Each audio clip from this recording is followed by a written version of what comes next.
terbukti, dituduh lagi Habib Rizik menyebarkan aliran sesat. Dianggap dia itu nyebarin ajaran tasawuf. Diperiksa lagi, gak terbukti. Kemudian dituduh lagi Habib Rizik ini punya visa palsu, punya paspor palsu. Diperiksa, gak terbukti. Dituduh lagi Habib Rizik macam-macam sampai ditempelin bendera ISIS.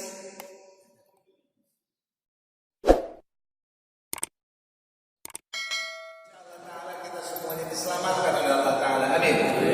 Ya, dan berikutnya saya minta doa kepada Bapak Ibu sekalian, khususnya untuk guru kita Habib Muhammad Rizik bin Husain Syihab. Semoga beliau yang mana di Mekah saat sekarang ini selalu difitnah terus, ya, jadi dan sampai sekarang tidak bisa pulang ke Indonesia. Ini adalah satu kejahatan yang luar biasa, pelanggaran HAM. Kewajiban negara membela warga negaranya, betul? Dimanapun, baik itu di negerinya sendiri ataupun ada warga negara di luar negeri, itu wajib pemerintah turun tangan. Tapi sekarang luar biasa. Dibilang apa? Habib Rizik itu overstay. Overstay itu habis visanya, lalu jadi pelanggar di sana. Nggak bisa begitu saudara. Habib Rizik itu nggak pernah melanggar di negeri orang. Dia punya visa, begitu mau ke luar negeri, ternyata di imigrasinya itu sistem sudah ada nama Habib Rizik, tidak boleh keluar. Tulisannya mamnu safar. Visa masih ada nih, terus nggak boleh keluar.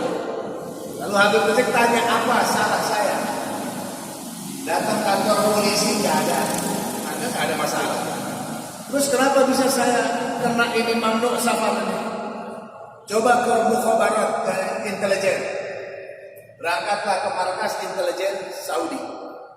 Ada apa saya tidak boleh keluar dari Saudi? Saya punya visa, saya ini, saya itu, saya nggak ada melanggar apa-apa. Ada apa? Begitu dilihat, oh ternyata kamu ini ada laporan-laporan. Kamu ini terlibat teroris. Diperiksa, tidak terlibat teroris.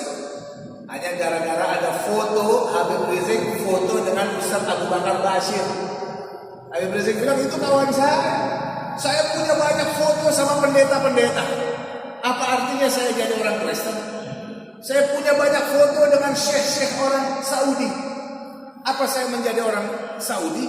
Saya punya banyak foto dengan orang-orang mana saja. Itu nggak menjadikan saya itu. Kami anti terorisme. Akhirnya lepas. Terus difitnah lagi. Habib Rizik itu melakukan money laundering.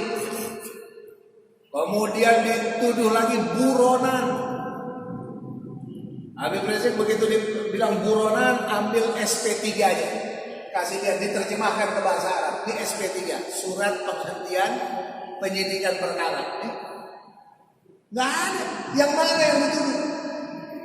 Nggak terbukti, dituduh lagi Habib Rizik menyebarkan aliran sesat. Dianggap dia itu nyebarin ajaran tasawuf. Diperiksa lagi, nggak terbukti. Kemudian dituduh lagi Habib Rizik ini punya visa palsu, punya paspor palsu. Diperiksa, nggak terbukti. Dituduh lagi Habib Rizik macam-macam sampai ditempelin bendera ISIS. Pernah ingat ya, ditempel bendera ISIS di rumahnya pagi-pagi, udah ada polisi datang, Habib Rizik keluar, ada apa? Dia bilang, ini siapa yang punya? Siapa yang pasang bendera ISIS? Dia bilang, saya nggak tahu. Ini kamu yang punya bukan? Bukan. Nah terus siapa yang pasang di sini? Kita nggak tahu. Diperiksa. Akhirnya pemerintah Saudi tahu betul kalau ternyata Habib Rizik ini selalu saja difitnah-fitnah. Jadi ini Bapak Ibu sekalian, Habib Rizik nggak boleh keluar dari Saudi sampai habis visanya. Begitu habis visanya, berarti karena Habib Rizik atau karena urusan lain? Karena dia nggak boleh berangkat, karena dicekal, sampai habis visanya. Ya pemerintah Indonesia urusin dong. Urusin. Aturannya orang kalau dia habis masa visanya, overstay, itu di penjara. Ditangkap, penjara, tarhil, deportasi. Ini enggak, udah 3 tahun di rumah itu. Tamu ratusan orang tiap hari datang. Tiap minggu pergi umroh. Nggak ditangkap-tangkap tuh. Keterlaluan pemerintah kita bilang Habib Rizik itu overstay, melanggar aturan imigrasi.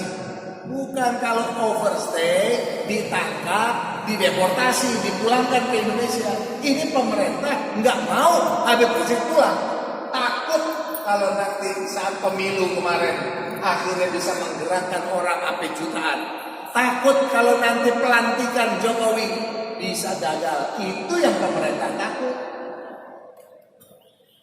Makanya tetap ditahan begitu di sana. Nah, kita doakan dengan izin Allah Subhanahu wa taala, semoga ya Habib Rizik nanti segera bisa kembali ke tanah air, bisa kembali lagi ke Indonesia dan berjuang lagi untuk menegakkan agama dan juga untuk mempertahankan kehormatan kaum muslimin.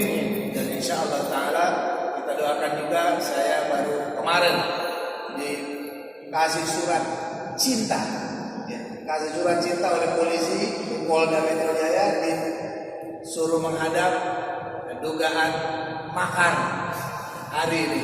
Memang saya kasih tahu pengacara saya di safari dakwah di Aceh dan keliling Indonesia, saya tidak bisa datang hari ini. Nanti saya balik ke Jakarta, baru diatur aja kapan waktunya mau pemeriksaan. Dituduh segala macam tuduhan, kita doakan ya para ulama dan aktivis yang mereka semuanya terzolimi dan dipenjarakan, dituduh segala macam tuduhan, diberikan kekuatan oleh Allah Ta'ala, amin, dan diberikan kemenangan perjuangannya di dunia hingga akhirat kelak, amin ya rabbal alamin. Akhirnya dari saya cukup sekian, mohon maaf kurang dan lebihnya. Assalamualaikum warahmatullahi wabarakatuh.